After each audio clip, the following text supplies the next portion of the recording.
안녕하세요, 섭입니다. 가죽을 보관을 할 때 이렇게 동그랗게 말아서 보관하는 경우들이 있습니다.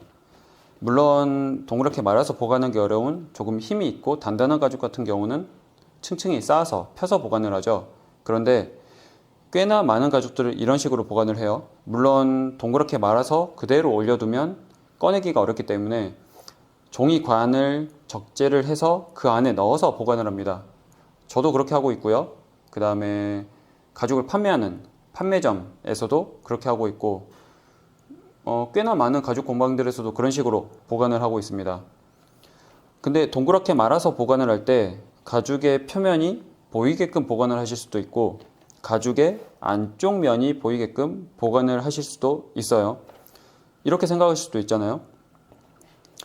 가죽 표면에 스크래치나 오염이 나지 않게끔 보관을 하려면 그게 안쪽으로 들어가게끔, 가죽의 안쪽 면이 바깥에 보이게끔 보관하는 게 좋지 않느냐라고 말할 수도 있습니다. 물론 그 말도 맞아요. 그런데 꼭 굳이 그렇게 하지 않아도 되는 이유 몇 가지가 있습니다. 첫 번째로 종이관, 지관 안에 보관할 때는 생각보다 오염이나 스크래치가 날 일이 많지 않습니다. 특히 하나의 지관 안에 가죽을 2개, 3개를 넣더라도 가죽과 가죽끼리 맞닿기 때문에 생각보다 그럴 일이 발생하지 않습니다. 그리고 가끔 이런 경우들이 있어요. 가죽의 표면에 있는 그런 염료나 이런 것들이 이염이 되는 가죽들이 간혹 있습니다.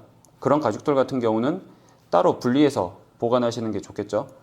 그리고 두 번째는 엄청 간단한 이유인데, 가죽의 겉면이 보이게끔 꽂혀 있어야 찾기가 쉽습니다. 가죽의 안쪽 면이 이렇게 겉으로 드러나게끔 보관을 하면 내가 원하는 표면 질감, 표면 색감을 찾기가 어렵습니다. 그리고 세 번째, 이 세 번째 같은 경우는 대부분의 가죽에서는 크게 해당되진 않는데 가끔 이런 경우에 해당되는 가죽들이 있어요. 가죽 표면이 조금 힘이 있고 뭔가 별도로 만들어진 그런 느낌의 가죽들이 있습니다. 어떻게 표현하자면 약간 고시감? 이제 스티프니스가 조금 있는 스타일의 가죽인 거죠. 그런 가죽들을 가죽 표면이 안으로 들어가게끔 말아서 두면 약간 주름진 느낌의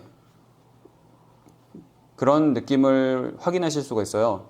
약간 주름이 지는 거죠. 그런데 이 주름진 상태로 오래도록 보관을 한다.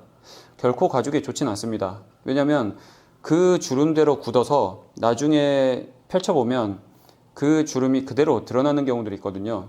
내가 원하는 상황이 아닌 거죠. 물론 대부분의 가죽들은 아까 말씀드린 것처럼 복원력이나 회복력이 있어서 크게 우려할 바가 아니지만 가끔 이런 가죽들이 있습니다. 그래서 그런 가죽들 같은 경우는 필히 가죽의 표면이 바깥으로 보이게끔 말아서 보관하시는 게 좋고요. 물론 애초부터 좀 펴서 보관을 하시는 게 좋겠죠. 그런데 그럴 만한 공간이 크게 나오진 않잖아요.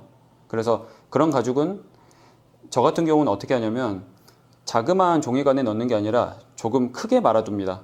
조금 크게 말아두면 라운드 값이 크기 때문에 그래도 그런 보관이나 그런 데 있어서 조금 용이하게 할 수 있거든요. 그래서 제가 말씀드린 굵직한 3가지 이유 때문에 저는 가죽을 바깥쪽이 보이게끔 말아서 보관하는 편입니다. 물론 제일 큰 이유는 두 번째예요. 찾기 쉬워서. 그리고 세 번째로 말씀드린 약간 표면이 주름이 질 수 있는 것 같은 경우는 약간 억지성 이유일 수도 있겠지만 실제로 제가 그래 본 적이 있기 때문에 말씀을 드리는 겁니다. 그리고 꽤나 많은 가죽 판매점, 가죽 공방 이런 데서도 가죽의 표면이 보이게끔 보관을 하는 것을 보면 그렇게 하는 이유가 있겠죠.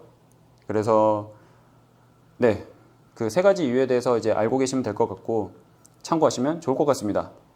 다음에는 다른 영상으로 찾아오겠습니다. 감사합니다.